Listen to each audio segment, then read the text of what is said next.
Party అగ్రిమెంట్లు first, తర్వాత ఇండివిజువల్గా ఉంటున్న వాళ్ళని బయటికి తీసేసేసుకొని ఎన్నికల్లో మోడల్ కోడ్ ఆఫ్ కాండక్ట్ ఉంటున్నటువంటి దాంట్లో అప్పుడు కూడా మళ్ళా అగ్రిమెంట్ అనేటటువంటిది ఏదైతే వీళ్ళు ఆ కంపెనీతో చేసుకున్నారో అది కూడా మోడల్ కోడ్ ఆఫ్ కాండక్ట్ ఉన్నప్పుడు ఎవరి అప్రూవల్స్ లేకుండా, కాంపిటెంట్ అథారిటీ అప్రూవల్స్ లేకుండా ఇండివిజువల్ కెపాసిటీలో వాళ్ళు చేసుకున్నటువంటి అగ్రిమెంట్స్ ని ఈ ప్రభుత్వం తప్పు పట్టింది.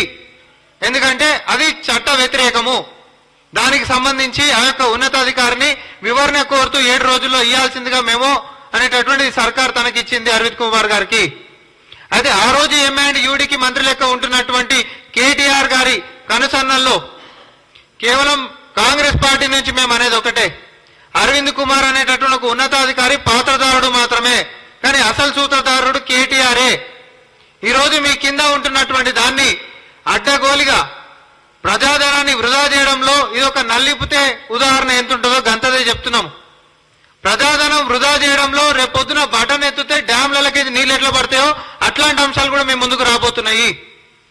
ఇట్లా ప్రజాధనాన్ని కొల్లగొట్టుకుంటా ప్రజలకు ఎట్లాంటి అవకాశాలు ఉపాధి ఉద్యోగాలు ఇవ్వకుండా 10 సంవత్సరాలు కాలయాపన చేసినటువంటి మీరు ప్రజా పరిపాలన అని చెప్పి పారదర్శకంగా వస్తున్నటువంటి కాంగ్రెస్ పరిపాలన తప్పుపట్టడము తెలంగాణ సమాజం చూస్తుంది. కాబట్టి మీరు దీనికి నైతిక బాధ్యత తీసుకోవాలి. రానున్నటువంటి 7 రోజులలో మరి వివరణ కోరితే నిర్ణయం క్యాన్సిల్ చేసినప్పుడేమో ట్వీట్ ద్వారా చెప్పినటువంటి కేటీఆర్ గారు మరి మెమో ఇచ్చి 7 రోజులు చెప్పాలంటే 2 రోజులు అయిపోయింది. దీని గురించి ఎందుకు ప్రస్తావిస్తలేరండి? సో ఇది తెలంగాణకి ప్రజల్ని ఇబ్బంది పెట్టేదే, రూపాయి వచ్చేటటువంటి అంశము కాదు, ప్రజాధనాన్ని కొల్లగొట్టేటటువంటిది. మీ విలాసాలకి ప్రజల మీద పెత్తందారి వ్యవస్థ చూసినామా మేము ఎట్లా సాగిస్తున్నామో అని మీరు ప్రపంచానికి చూపించేటటువంటి దాని లెక్కనే కాంగ్రెస్ పార్టీ చూస్తుంది. కాబట్టి కేటీఆర్ గారికి మా యొక్క విజ్ఞప్తి ఏంది అనంటే పారదర్శకంగా కాంగ్రెస్ పార్టీని మీరు ఏ విమర్శలు చేసినా ఆకాశం దిక్కు చూసుకుంటే ఊంచుకున్నట్టే అవుతుంది, అది మీ ముఖం మీదనే పడుతుంది. మీరు కేవలము బట్టగాల్చి మీదేసే ప్రయత్నాలు చేస్తే ఆధారాలతోటి బట్టలు ఇప్పించే ప్రయత్నం కాంగ్రెస్ పార్టీ చేస్తా ఉంది.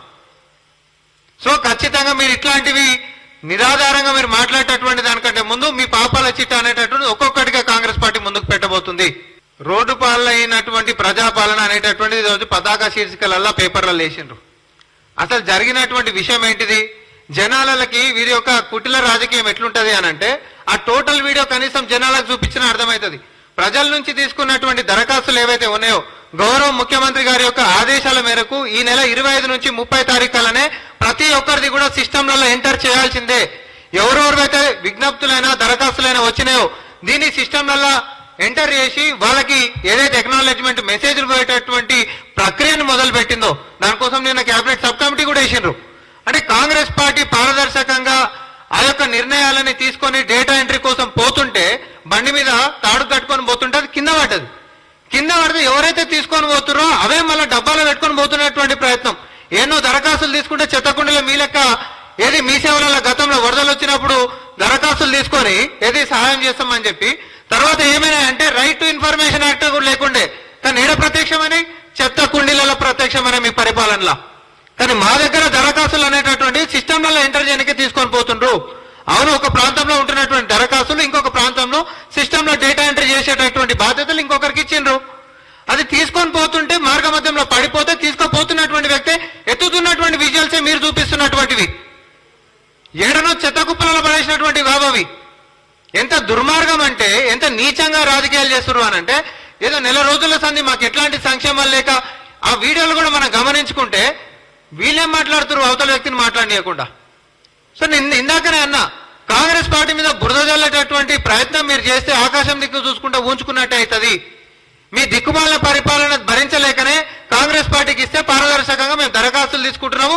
ఈ నెలాఖరికల్లా ఆన్లైన్లోకి ఎంటర్ అయిపోతాయి. బ్రహ్మాండంగా అన్ని ఫాలోఅప్స్ అన్ని స్క్రూటినీలు కూడా జరిగిన తర్వాత సంక్షేమాలు ప్రాంతాలతోటి కులాలతోటి మతాలతోటి సంబంధం లేకుండా సమస్యలు ఉంటున్నటువంటి ప్రతి ప్రజానికానికి సంక్షేమాలు అందించేటటువంటి దిశగా కాంగ్రెస్ పార్టీ మరి గౌరవనీయులు ముఖ్యమంత్రి రేవంత్ రెడ్డి గారి ఆధ్వర్యంలో ముందుకు పోతా ఉంది.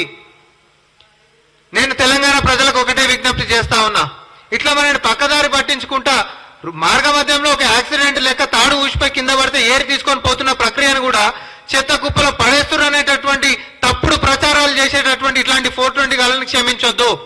వీళ్ళని గుర్తు పెట్టుకొని ఆల్రెడీ ఒకసారి గుణపాఠం చెప్పిండ్రు, కానీ వీళ్ళు ఎప్పటికీ ఇప్పటికీ గుర్తుపెట్టుకుని లోక్సభలో కూడా ఇంకా గట్టి గుణపాఠం చెప్పాల్సిగా మేము విజ్ఞప్తి చేస్తా ఉన్నాం.